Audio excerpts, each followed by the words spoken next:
you were in Austin, Rich, over the last week when we were on vacation, and you were in the hotel room one night, and you saw something on television that amazed you so much you took out the camcorder. Yeah. I miss good public access TV. It's amazing. Like, you flip around some of the ones around here, and I guess the best thing you get are some rap battles later on at night, which can usually be very funny, and we'll talk about a little bit of that in just a few. But this was a TV show that comes on, I guess it was around maybe midnight, 12:30 in the morning. And it's a guy just standing there. He looks like he's got a ponytail. He's kind of a heavy-set gentleman. And at the top of the screen, in very public access, Tim and Eric-esque way, it just says Clown Time in box letters. And it has a phone number at the bottom, and it's a guy standing with a black background. And apparently he's supposed to be a clown, but it's the most half-assed clown I've ever seen in my life. Because it looks like he just took, like, shoe polish and put a couple smears on his face. And he started talking about how he likes sniffing glue, about how he eats out of the trash. So he's like the Bobcat Goldthwait shakes the clown. Kind of. He's like the antithesis of what a clown should be. He's the John Wayne Gacy clown. Right. And he got on there and he was, trying to talk originally about how it's tough being a clown and how the clown life sucks. And all he does is take phone calls, and he starts off each of his calls with "You've got the time." And I sooner or later just realized that this was a show that guys who were stoned out of their minds just would call in and yell at this clown. So let's take a listen. It starts off a little bit low, but the volume gets up in a second. This is from Austin Public Access, Clown Time, watched and patronized by stoners. You got the time. What are you up to? Oh, I'm standing around here talking about, we're talking about drugs. Oh, you're a faggot, I forgot. Look at that green shirt, you piece of trash. You're a clown. You live in a town called Austin, clowning around. Yeah, you're a piece of shit. Look at you, faggot, suck a get on the ground and lick it up like a turd, bitch. Isn't enough looking for you there, my boy? Can I get a little more salt from your please? Please? I can't have margaritas without enough salt from your Looking faggot. No. Fag. You see, I'm fabulous and great, so fag's okay. It's okay. Hey, so I got a question for you, man. I know that you don't live in the dumpster because if you have this show, you have to pay for it. So, right.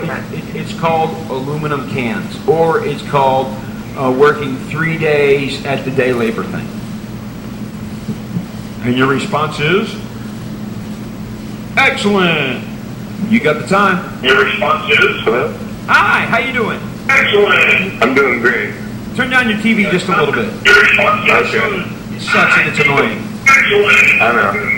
Turn down the TV just a little bit. Your response is? All right, answer the question, please.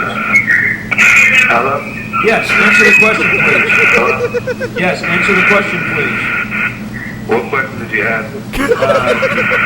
What question did you ask? I'm asking, why did you call? Why did you call? Do you have diarrhea?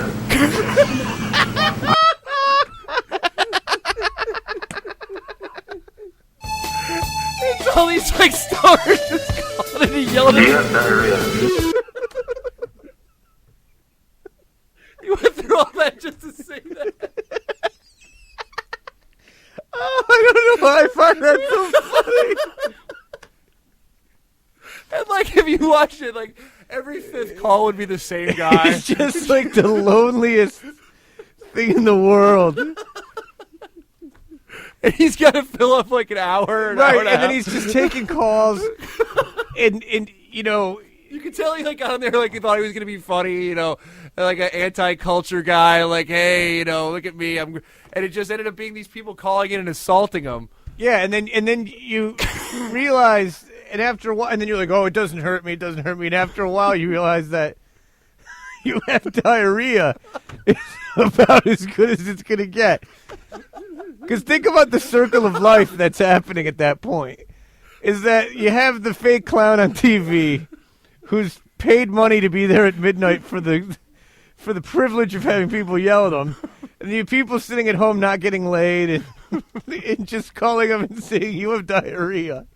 So they can basically see, it's like 5 people. You're probably the only person watching this not participating. Right. God knows I wanted to. Do you have diarrhea? I have diarrhea. That's true. I do spew a lot of crap. You got the time? Hello. Good evening. Have you ever done sexual favors for Galoo? Yes. Right, I have another question. You said you were married, right? Yes. Does your wife live with you in the trash can? She does not. Well, does she in a dumpster next door? No, my wife has a very nice apartment somewhere in Austin. Well, man, looks like you're doing good then. What is this? So the concept is that he lives in the trash, but he's... What was this guy thinking? I have no idea. I think he thought it would just be funny if he just, dressed up like a clown. And as I said, I mean, he's like wearing like a T-shirt. It's like Miskatonic University. And he's got like this shoe polish on his face. And I guess he thought he was going to be like really funny. Like, look at me, I'm this crazy guy. And people just murder him. They're just calling in and just telling him he has diarrhea. All right. And that went on. I must have watched 30 minutes of the show. Oh, sure. And what was great was that like guys would call in and you would just hear like a bong hit and then they would hang up. And then, like as I said, every 5th caller would be the same guy. It was like 5 callers who kept calling in telling this guy to go to hell. And it reminded me of, do you guys remember, it was one of the best clips that's ever been out on the internet. That one dude back in the 80s who had a public access show in New York. Yes. And actually, I think we have... we do. The Family Guy did a parody of this with Kiss Chat. Oh, yeah? Yeah, where people just are not nice. All right. Public access on the internet. Hi, welcome to Speak Out. My name is Ken Sander, and tonight's issue is, should New Yorkers carry handguns, or should they be allowed to have handguns? Lines are lighting up. I guess it's a good subject. Hi, you're on the air. Hey, Ken, how you doing? Okay, how are you? Fine. I think that's a very good topic for tonight. First of all, I think it should be pro-choice, of course, if New Yorkers would carry handguns or not. But I think if people in general start walking around with weapons, it's only, creating a society in which their evil is only superseded by more evil. I think you're only creating, a worse situation, and you start. See, that's the case. Hi, you're on the air. Hi, Ken. Yeah, how you doing? Hi, you're on the air. Hi, Ken. Yes. I think it's good that people can have handguns so we can shoot people like you. Right. Hi, you're on the air. How you doing?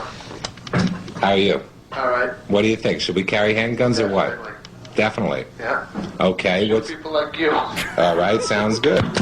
Hi, you're on the air. Hello, Ken. Yes. I was thinking that if the criminals, you're trying to give guns to people to fight the criminals, wouldn't that make it just as easy for the criminals themselves to get guns? Because if you're opening this market up for the just plain citizens, that leaves this. That's a very valid point. A lot, and that's what one of the big arguments that the police have is that a lot of the illegal guns get into the system by burglaries. Like most people keep their gun near their bed, most likely, and so a criminal come in, rob your house, and steal your gun, and it would get into the system, the illegal system. So that's an issue. Hi, you're on the air. Hi, caller called before with a very valid point. I think it was one of your first calls. Yeah. You. All right, we'll take a break and be back, and then we'll announce our next Field of 16 and have some more audio.